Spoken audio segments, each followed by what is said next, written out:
that in 2005, the Church of Jesus Christ of Latter-day Saints would be here on Lenox Avenue, you would have been able to knock me over with a feather.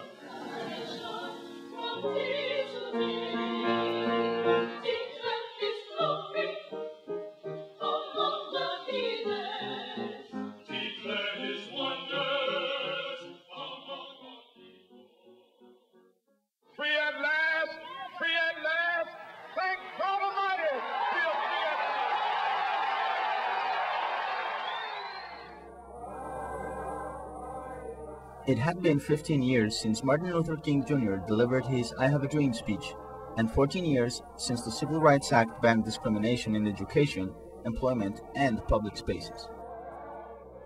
But in the Mormon Church of 1978, blacks were still considered second-class members. Mormon doctrine taught that blacks were spiritually inferior. The color of their skin was believed to be a curse from God. Besides being denied the right of priesthood, blacks could neither serve on missions nor marry in temples, the holiest places of worship in Mormonism. According to Mormon belief, only in temples can couples be united for eternity.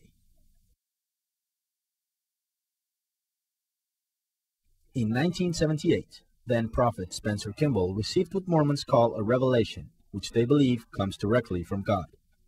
It proclaimed that all worthy males without regard to race and color could become priests. Finally, the doors of the temple would open for blacks as well.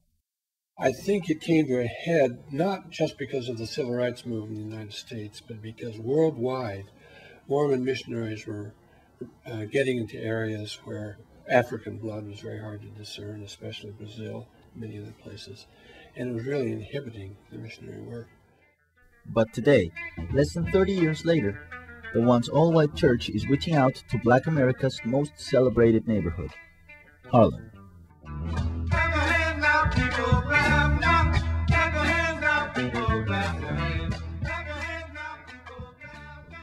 Harlem, in the American mind, it's assumed this disproportionate place in the public imagination, including Mormon imagination.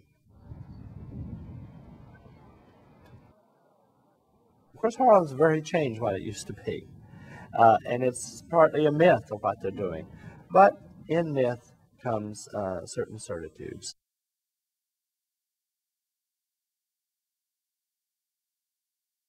In 1997, Mormons from Harlem started to meet at Sylvia's, the famous soul food restaurant.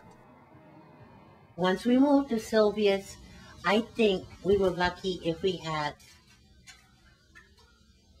30 people, I guess. What are you promising? When I come back to the Basically, what we had to do, the missionaries and myself, is go out and find new members. A year later, Mormons in Harlem found their own place to worship in the neighborhood, a windowless storefront building. When we first started, there was plenty of space. But even at that time, there was talk that they were going to buy this piece of land. And then, so at that time, the church was already planning on seeing growth, I guess enough growth, or planning on building a new facility.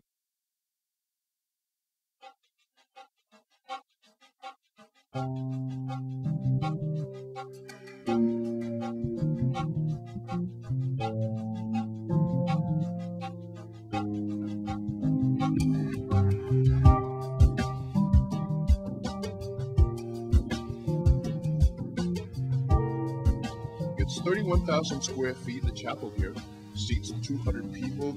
There'll be 15 teaching stations, gymnasium, underground parking.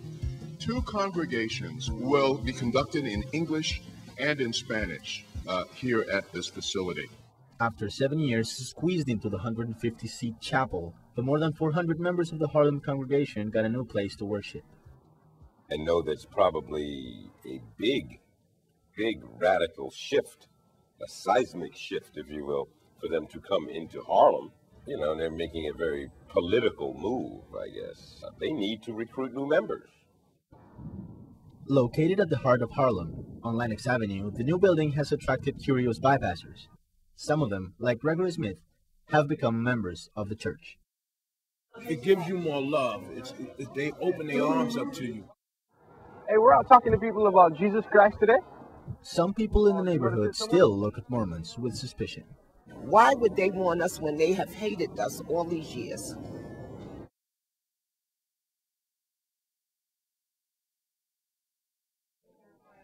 Mormons have a strict lifestyle. Young members devote a large part of their free time to gospel teaching. Premarital sex is harshly condemned. Alcohol, tobacco, and even coffee are prohibited. But instead of prompting converts to drift away, the strictness of Mormonism may actually be its strongest appeal. People seem to want, when they're going to religion or anything that's a life-changing force, they want a challenge. They want something that says, there is a demand. You've got to do something. There's a bar. You have to hop that bar. And those churches grow. The Mormon Church is often cited as one of the world's fastest-growing religions.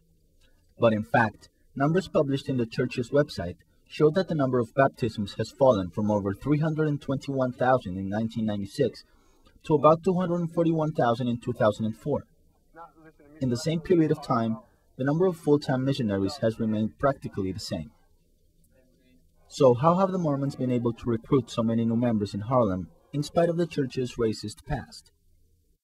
African Americans have had a long history of forgiving white people for their oppression. They couldn't go on in life in this country unless they had forgiveness. In fact, one of the great teachings of Martin Luther King was that you need to forgive, and by your forgiveness, prick the white man's conscience that what he's doing is wrong.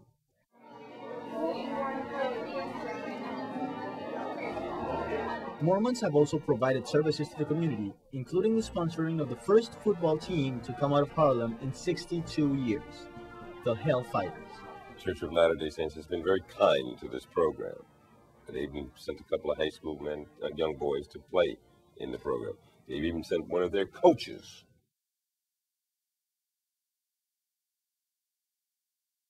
The Mormon Church should offer an official apology to African Americans, and they should give a greater explanation of what they have done in their change of theology.